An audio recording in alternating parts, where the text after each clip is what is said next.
Sweet. See you guys. Similar, I don't know if you any of this is asked, but UTSA hasn't lost a home game in quite some time. When you hear something like that and know that's the challenge, like maybe how exciting is that to try to conquer that hill? It's great. I love doing things that people never done or people are not doing very often. I mean, that means you're usually doing something good when that's the case. So it's an exciting challenge. You know, it's a good team. They play really well at home. Like their home away splits are pretty interesting. Like they're really good in that building. And so I'm excited to go play there again for my second time. Not against them, but first time against them. But it's a cool place to play. I'm excited for the atmosphere. You played in a bowl game? Alma Boy, yeah. Alma Dome, yep. How did that go? Good. I'm 1-0, undefeated. What sticks out to you about their defense? You know, it's they do what they do.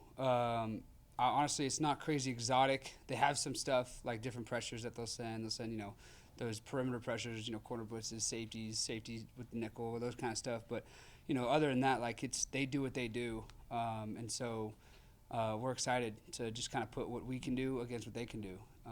You know, it's good defense. Like I said, they play really well in that building. That building is something about that building for them makes a difference. So I'm excited to go see what we can do in there too. You can get pretty noisy in there. Yeah. That's what they say. So They're saying it gets noisy. Yeah, we work silent count and stuff like that. We had that prepared going into, you know, Ole Miss SSU Stadium. So like, but people say the stadium's really loud. I played in some really loud places, so I'm excited to see what it gets to.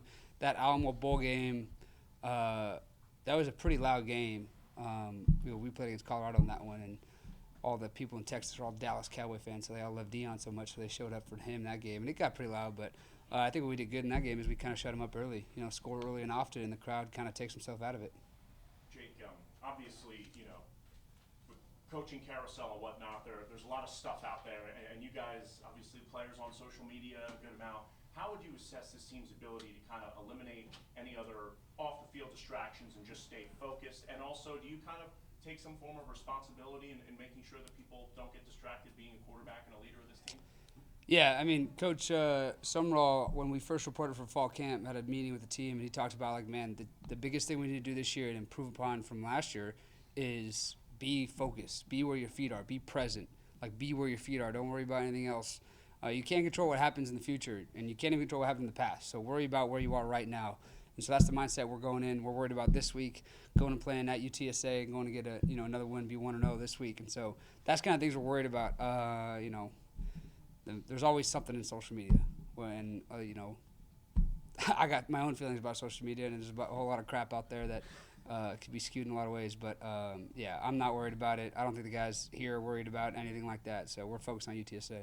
Yes, Jake, you came here, though, in part because of Coach Sumrall. Yeah. And his ability. Is it flattering, though, in some ways to see his name thrown around with all these big schools? And can you see why they would be interested in a coach like him? Sure. Yeah, I mean, a coach that wins games, has successful programs everywhere he goes, of course. But, you know, like I said, I'm playing for Coach Summerall this year. I don't know what's going to happen next year or the year after. I know I won't be playing for Coach Summerall next year because I'll be, you know, unless he goes up to the pros. That'd be pretty cool. But, like I said, I'm not worried about that right now. And I think that a lot of our team is kind of feeling that message where it's like, you know what, anything can happen in the future in any way. And I'm honestly an example of that. Like, you know, 4 months ago, I shouldn't be standing right here, but I am. So, you know, just keep, you know, rolling with the punches and keep going. And right now, we know we got a game in 2 days against UTSA, and so we're going to go attack that. To that point of like addressing that, how unique maybe is it playing for Summerall and like his approach of like attacking things head on, and like has that been refreshing as a player to know that like what he says is what he means? Yeah, no doubt. I mean, being an honest coach is how you be a good coach. You know what I mean? You can't go say something to somebody else and do something else behind the scenes, and that guy, he's as authentic as they come. And so that's why, you know, everybody loves playing for him. And so, like, if you got a coach like him who does things like him, guys are going to love to play for him. And that's what it is here in this building. And so we're excited to play for him week in and week out. And he is juiced up for this game this week because every game is a championship game. We control our own destiny. We're blessed for that. And so what we're going to do is, you know, take control of our destiny and go win, go be 1-0 every week. Every week's a championship game because if you treat every game like that, then the championship game is going to be right around the corner. So, but like I said, we're worried about this week, playing this game. Coach Summerall's fired up for this game. Obviously, like you said earlier, like we got to go do something that hasn't been done in a while. And so, but it's also not Mount Everest. Like, it's something we can do. It's something that if this Tulane team plays Tulane brand football, we'll do it. Yes, I'm sorry. No, Summerall, he came in here and said he wants to see this team play good for 4 quarters in a Yeah. game. He doesn't feel like it's happened yet this year. How close do you feel like you guys are to doing that? Yeah, I mean, we are close. I feel like we're knocking on the door. You know what I mean? It's just about showing up and kicking that door down from the start, from the jump. You know, we can make a statement this week, and I'm excited. You know, the feeling in the building is like, let's go blow up. You know, let's go have an offensive explosion, have a defensive explosion, like have a game where all 3 phases put it together in all 4 quarters. That's a scary sight. What can you take from your own experiences last year about, like you're saying, every game is a championship game, every game means more than the next one. You had that same type of season a year ago. You know, your team didn't get where you wanted to end up, perhaps. But what could you learn from that you can now take into this year? Yeah, November football, and I honestly consider this game a November football game, right, with 5 games left in the year. November football is the hardest football of the year.